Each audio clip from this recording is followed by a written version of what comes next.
Hi Aris, welcome. Tingnan natin kung ano yung mensahe sa'yo. Be open-minded po, hindi po halos lahat makaresonate. Thank you nga po pala sa mga nagsusubscribe, sa mga bumabalik. Marami pong salamat. Start na tayo. Give me the message for Aris. Ano yung mensahe sa'yo?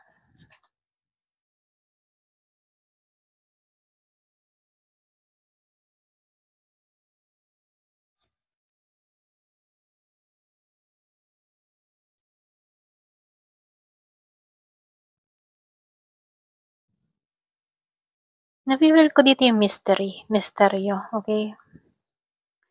Yung iba sa inyo, tingin ng tao sa'yo, mahiwaga ka. Merong something sa'yo.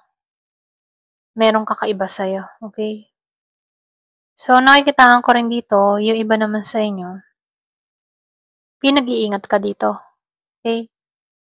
Lalo-lalo na sa mga taong nakakasalamuha mo. Nakikitaan ko dito yung iba sa inyo, meron kang mga nakakasalamuha dito na hindi totoo sa'yo. Kumbaga, pagkaharap ka, mabuti sila, pero once na nakatalikod ikaw, marami tong mga sinasabi behind your back dito, okay? Meron din akong nakikita ditong parating na balita, meron ditong movement, action, or pwede rin sabihin, meron kang iniintay na tawag.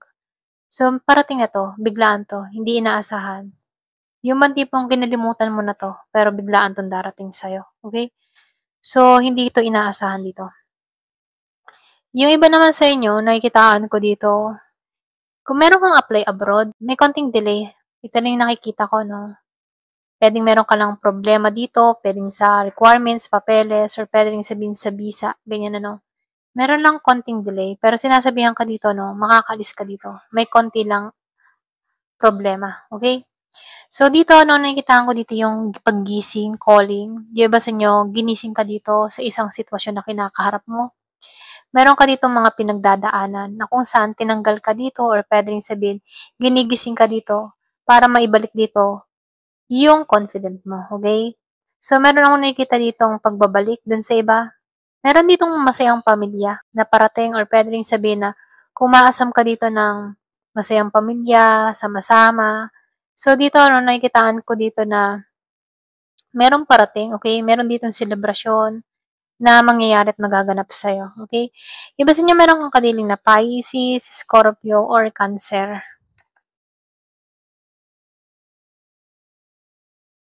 So, dito, ano, ingat ka, lalo-lalo na kung meron kang mga ginagawa sa social media, okay? Meron akong nakikitang pagsikat na nangyayari sa'yo. Kung meron nakikipag-collaborate sa'yo, ingat ka, ano, kasi nakikitaan ko dito, meron ditong tuso. Ayan. So, dito, ano, meron tong i-offer na pera sa'yo. Okay, collaborate, pera, ganyan, may i-alok siya sa'yo.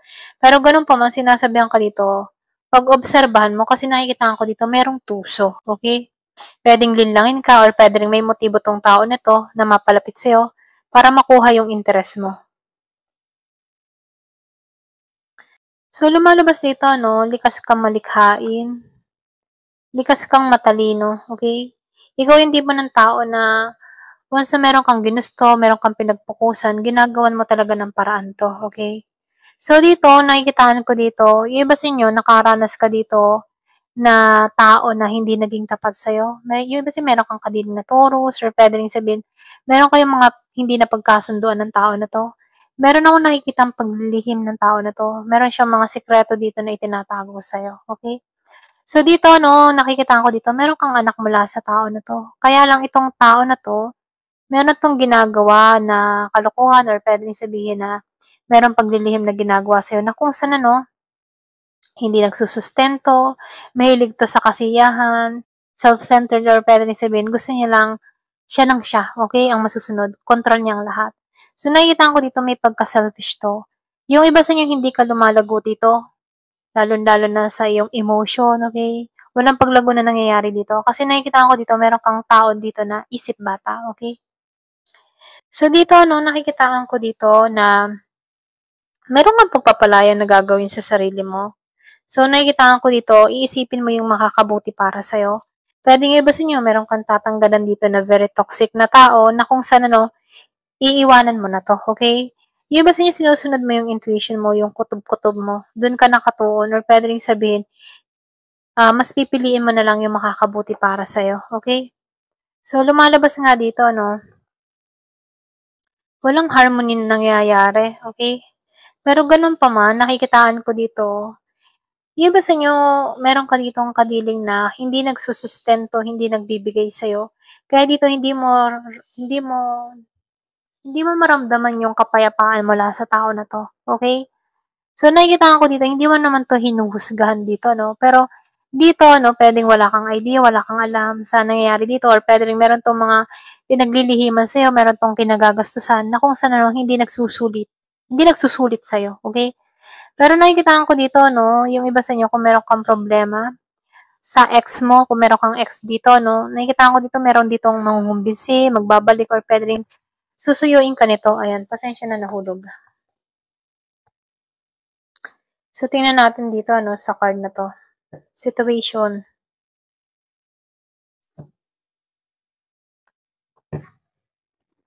Meron akong nakikitang sikat na tao dito, okay, kilala. Meron akong nakikitang Year of the Dragon. Kaya lang, the more na may pagkilala na nangyayari sa'yo, prone ka din sa mga scam na tao. Ayan, kaya dito, no, may konting babala. Huwag kang papaloko. Ayan. Yung iaalokan ka ng malaking pera, pero meron tong masamang motibo. Ayan.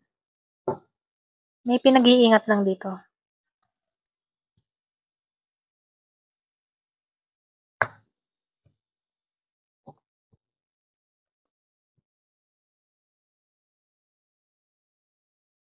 So, meron akong nakikitang bisita. Yung iba sa inyo merong bibisita sa'yo, hindi inaasahan.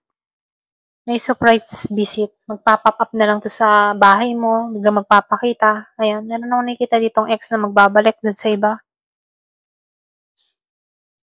So, nakikitaan ko dito, magpapanik ka sa tao na 'to.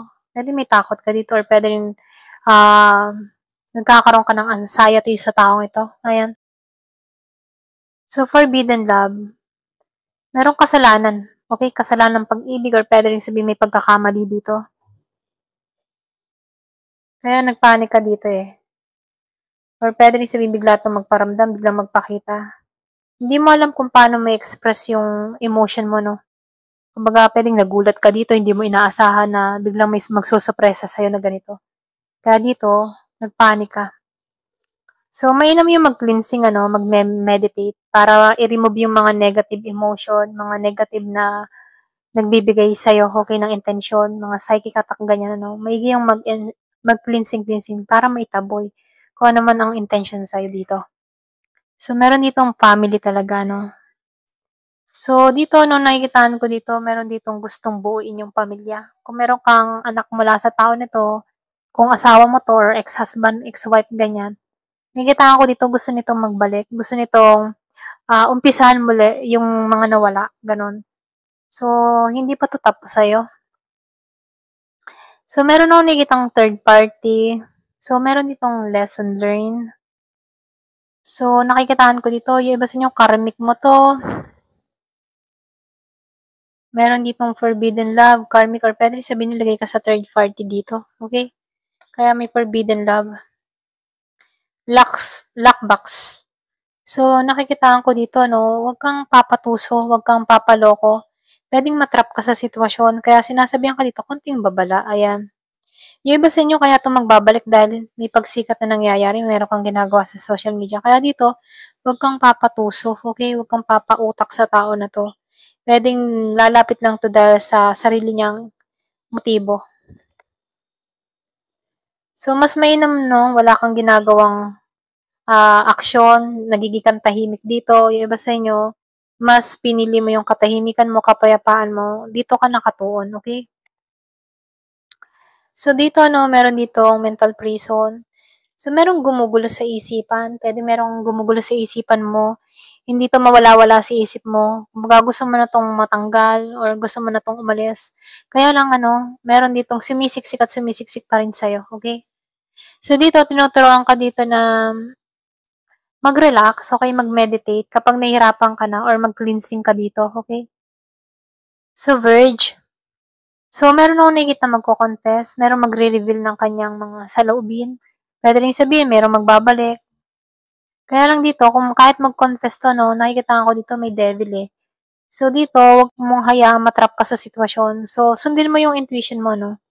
Ito lang yung mensahe, sundin mo yung intuition mo, yung kutob mo, ganyan. So, dito nakikitaan ko dito social media, merong fake account or puwede ring merong nag-i-stalk sa'yo. Hina-hide niya yung totoo niyang profile, okey?